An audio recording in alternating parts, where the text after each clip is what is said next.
Hi எல்லாருக்கும் வணக்கம். இன்றைக்கி மை பேஷன் மை ஹோமில் பொங்கல் க்ளீனிங் தான் பார்க்க போகிறோம். இதில் பரணையில் இருக்கிற பாத்திரம், ரெண்டாவது பீரோவில் இருக்கிற துணி, இது எல்லாத்தையும் எப்படி க்ளீன் பண்ணலான்ட்டு சின்ன சின்ன டிப்ஸோடு நான் சொல்லியிருக்கேன். ஸோ மறக்காத, ஸ்கிப் பண்ணாத, ஃபுல்லாக பாருங்கள்.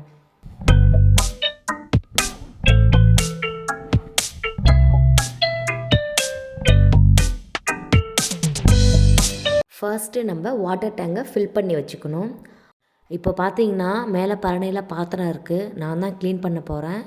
மேலே ஏறி சேர் வச்சு எல்லாத்தையும் எடுத்துட்டு ஃபுல்லாக அந்த இடம் பெருக்கிட்டு சூப்பராக தண்ணியை வச்சு நீட்டாக க்ளீன் பண்ணி எடுக்க போகிறோம். வாங்க பார்க்கலாம்.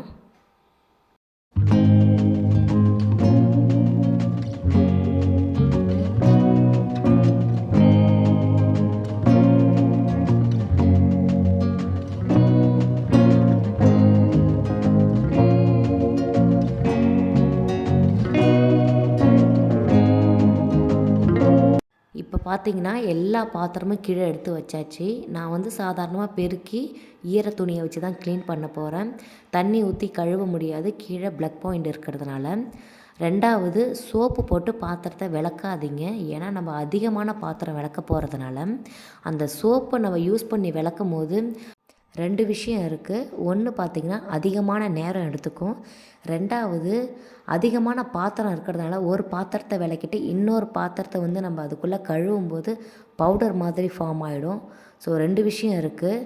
நான் வந்து நம்ம துணி ஊற வைப்போம் இல்லையா, பவுடர் அதில் தண்ணியில் கலந்து வைப்போம்ல, அதை மாதிரி விம் லிக்விடை போட்டு நான் கலந்து வச்சுட்டேன்னா அதில் பாத்திரத்தை போட்டு ஒன்று ஒன்றா எடுத்து ஸ்க்ரப்பராலேயே தேய்ச்சிட்டு அப்படியே புது தண்ணியில் வந்து நம்ம வாஷ் பண்ணி அப்படியே கவுத்துற வேண்டியதான். வேலையும் ஈஸியாக முடியும், அதிக நேரம் எடுத்துக்காது நமக்கு.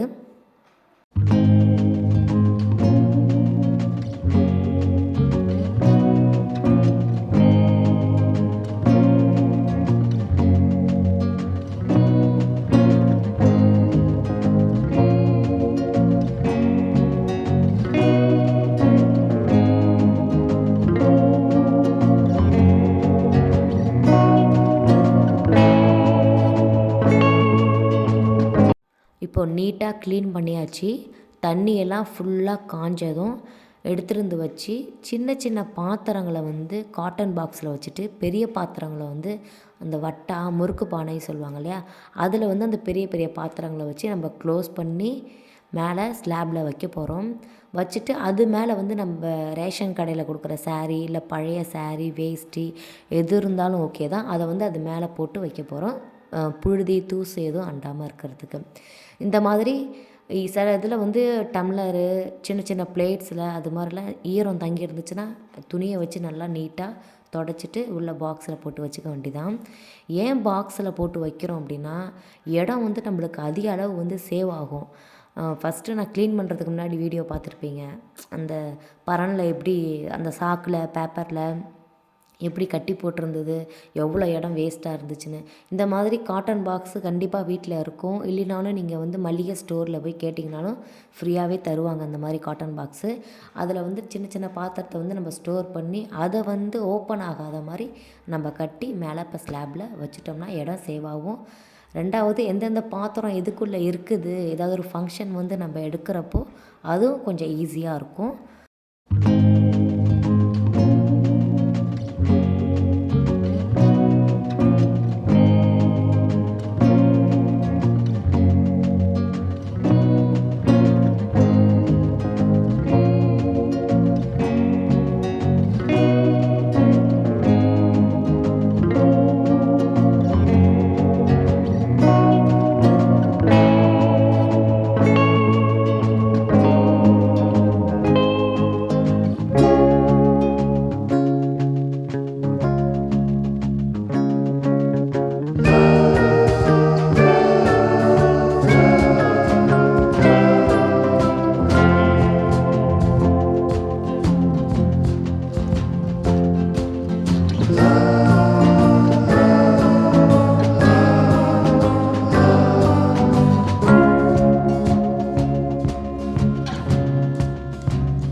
இப்போது எல்லாத்தையும் எடுத்து நீட்டாக கட்டி வச்சாச்சு. இதை எடுத்து இனிமேல் பரனில் அடுக்க வேண்டியது தான். இதை பார்த்தீங்களா, என்ன மாதிரி தனியாக இருக்கிறவங்க ஃபஸ்ட்டே இதை மாதிரி எல்லா பாத்திரத்தையும் எடுத்துகிட்டு வந்து வச்சு ரெடியாக வச்சுட்டு அதுக்கப்புறமேட்டுக்கு நீங்கள் மேலே ஏறி எல்லா பாத்திரத்தையும் அரேஞ்ச் பண்ண ஆரம்பிக்கலாம். நான் எப்படி அரேஞ்ச் பண்ணுறேன்ட்டு பாருங்கள். இப்போதைக்கு சில்வர் பாத்திரம் மட்டும்தான் நான் க்ளீன் பண்ணி வச்சுருக்கேன். நெக்ஸ்ட்டு வந்து நம்ம பித்தளை பாத்திரத்தை எப்படி க்ளீன் பண்ணி எடுத்து வைக்கலாங்கிறதையும் பார்த்துட்டு அதுக்கப்புறம் ஃபுல்லாக நம்ம அரேஞ்ச்மெண்ட்ஸ் பண்ணுறத பார்க்கலாம். இப்போ பாருங்கள், பித்தளை பாத்திரம் இருக்குது. இதை வந்து எலுமிச்சம்பழம் போட்டு நான் ட்ரை பண்ணி பார்த்தேன். அது வேணால் நம்ம ஸ்பீடாக க்ளீன் பண்ணுறதுக்கு வந்து அது ஒத்து வர மாட்டேங்குது. இந்த மாதிரி பீத்தாம்பரி பவுட்ரு, டிஷ்வாஷர் லிக்யூட் கொஞ்சம் எடுத்துக்கோங்க. தண்ணி ஆட் பண்ணி அதை வந்து நம்ம அந்த ஸ்க்ரப்பரால் தொடுற அளவுக்கு நல்லா செமி சாலிடாக ஓரளவுக்கு கலந்துக்கிட்டு அதுக்கப்புறமேட்டுக்கு நீங்கள் பாத்திரத்தை க்ளீன் பண்ண ஆரம்பிங்க. கொஞ்சம் குயிக்காகவும் சீக்கிரமாகவும் க்ளீன் பண்ணிடலாம். அந்த பவுடர் மாதிரி இருக்கிறது வந்து இதில் அதிகமாக ஜாஸ்தியாக ஃபார்ம் ஆகாது. முக்கியமாக பொங்கல் க்ளீனிங்கில் நம்ம சின்ன சின்ன மிஸ்டேக்ஸ் பண்ணுவோம். அது என்னென்னு கேட்டிங்கன்னா, இப்போ பரணையில் இருக்கிற பாத்திரத்தை நம்ம எடுத்து விளக்கிட்டுருக்கோம். சரி, கிச்சனில் இருக்கிற அந்த அஞ்சரை பெட்டி பாக்ஸு, மசாலா பாக்ஸு இதையும் சேர்த்து விளக்கிடுவோம் அப்படிங்கிறத நம்ம சேர்த்து விளக்க ஆரம்பிச்சிருவோம். நம்ம என்ன பண்ணுவோம், எல்லாத்தையும் ஒரே நாளில் விளக்கிட்டு அதை க்ளீன் பண்ணி எடுத்து வைக்கிறோம் பார்த்திங்களா, அங்கே தான் பிரச்சனையே ஸ்டார்ட் ஆகும். கிச்சன் பாத்திரம் தனியாக, பரணையில் வைக்கிற பாத்திரம் தனியாக, அப்படின்னு நம்ம அதை பிரித்து செப்ரேட்டாக எடுத்து வைக்கிறதுக்கே டைம் ஆகிடும்.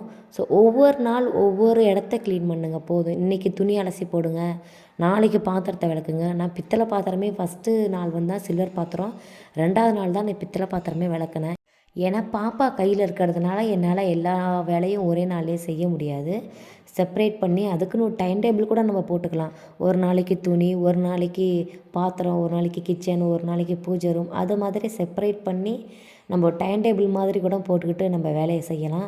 அதுக்காக நான் 1 மாதத்துக்கு முன்னாடியே வேலையை ஆரம்பிச்சிடுறேன் அப்படின்ட்டு அந்த மாதிரி ஆரம்பிக்காதீங்க. அது ஒரு மாதிரி போர் அடிக்கும். சீக்கிரமாக வேலையை முடிச்சிட்டோம்னு வச்சுக்கோங்களேன், ஒரு 2-3 வாரம் அப்படியே ஃப்ரீயாக இருக்கிற மாதிரி இருக்கும். அந்த பொங்கல் மூடே இருக்காது. நம்ம 1 வாரத்துக்கு முன்னாடி க்ளீன் பண்ண ஸ்டார்ட் பண்ணோன்னு வச்சுக்கோங்களேன், ஒவ்வொரு இடத்துக்கும் ஒவ்வொரு நாள் அப்படின்னு நம்ம பிரிச்சுட்டோம்னா க்ளீன் பண்ண ஈஸியாக இருக்கும். ஒரு பொங்கலுக்கு ஒரு 2 நாள் 3 நாள் கொஞ்சம் ஃப்ரீயாக இருக்கிற மாதிரி பார்த்துக்கோங்க. ஏன்னா இந்த லாஸ்ட்டு 2 நாள் 3 நாளில் வந்து நம்ம கோலப்பொடி மிக்ஸ் பண்ணுறது, அரிசி மாவில் தண்ணி கலந்து கோலம் போடுவாங்க இல்லையா, அதுக்கு நம்ம அரிசி மாவு வந்து அரைச்சிட்டு வந்து அந்த பஞ்செல்லாம் எடுத்து அதெல்லாம் ஓரளவுக்கு ரெடி பண்ணுறது, அந்த மாதிரி ஜாலியாக அழகாக நம்ம பொங்கல் க்ளீனிங்கை வந்து கொண்டுட்டு போகலாம்.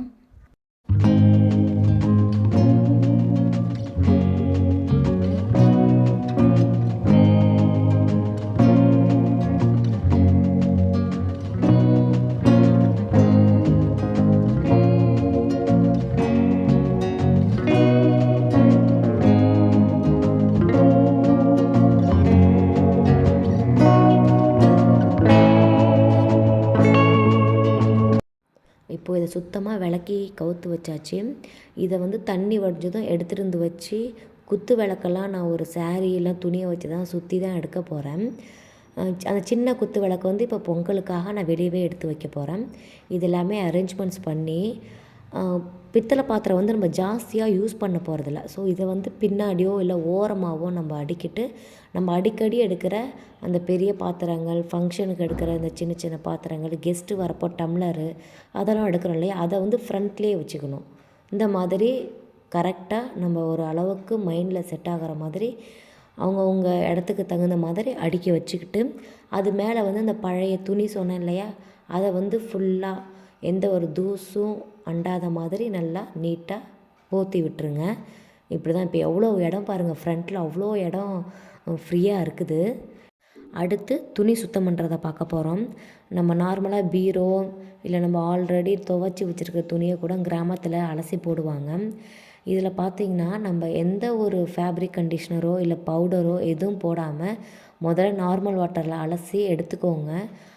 அலசி எடுக்கும் போதே அது ஒரு ஃபார்ம் நம்ம காய வைக்கிறதுக்கு தண்ணி வடிகிறதுக்கு வைப்போம் பார்த்தியா, அந்த மாதிரி ஃபார்ம்லேயே அதை வச்சுக்கோங்க. இது மாதிரி இதை வந்து இப்போ அந்த ஃபேப்ரிக் கண்டிஷ்னர் போட்டுட்டு அதில் ஒரு 5 நிமிஷம் ஊற வச்சுட்டு அந்த எந்த கண்டிஷ்னர் நம்ம அப்படியே வச்சோமோ அந்த ஷேப்லேயே அப்படியே நினச்சி வைங்க. ஏன்னா எடுக்கும் போது கொஞ்சம் ஈஸியாக இருக்கும். 2வது நம்ம தண்ணியை வடிய விடும்போது ஒரு துணி மேலே ஒரு துணி போடாதீங்க. ஏன்னா தண்ணி வடிகிறதுக்கு கொஞ்சம் லேட் ஆகும். நம்ம அதிகமாக துணி அலசுறதுனால நம்ம நார்மலாக கிளாத் வாஷ் பண்ணுறது பிரச்சனை இல்லை. ஏன்னா தண்ணி வந்து சீக்கிரமாக வடிஞ்சிட்டு அதிகமான துணி இருக்கிறதுனால காய வைக்கிறதுக்கு இடம் இல்லாமல் அதை சீக்கிரமாக நம்ம காய வச்சும் எடுத்து வைக்கணும், மடித்து வைக்கணும். ஸோ இது மாதிரி சின்ன சின்ன விஷயந்தான் கவனிக்கிற மாதிரி இருக்கும். நெக்ஸ்ட்டு நமக்கு பிடிச்ச கலர் கோலமாவு மிக்ஸ் பண்ணுறது, இல்லைனா இந்த மாதிரி ரெடிமேட் பவுடராக வாங்கி அதை வந்து நம்ம வெயிலில் காய வச்சு எடுத்து வைக்கிறது தான். இந்த மாதிரி ஒர்க்கெல்லாம் அந்த லாஸ்ட்டு 2 டேஸ் சொன்னேன் இல்லையா, அந்த 2 நாளில் இந்த மாதிரி ஒர்க்கு. நெக்ஸ்ட்டு பொங்கல் பானை இருக்குல்ல, அதை வந்து டெக்கரேஷன் பண்ணுறது, அதுக்கு பெயிண்டிங் பண்ணுறது, அந்த மாதிரி சின்ன சின்ன ஒர்க்கெல்லாம் ஜாலியாக என்ஜாய் பண்ணி நம்ம பொங்கல் க்ளீனிங்கை வந்து எண்டுக்கு கொண்டுட்டு வந்துட்டோம். என்ன மாதிரி தனியாக இது மாதிரி பொங்கல் க்ளீனிங் ஒர்க்கெல்லாம் பண்ணுறவங்களுக்கு சின்ன சின்ன டிப்ஸ், ஈஸியாக பாத்திரம் விளக்குறது போகிறது அதெல்லாம் கொடுத்துருப்பேன். இந்த வீடியோ யூஸ்ஃபுல்லாக இருக்கும்னு நினைக்கிறேன். அனைவருக்கும் பொங்கல் நல்வாழ்த்துக்கள். நன்றி.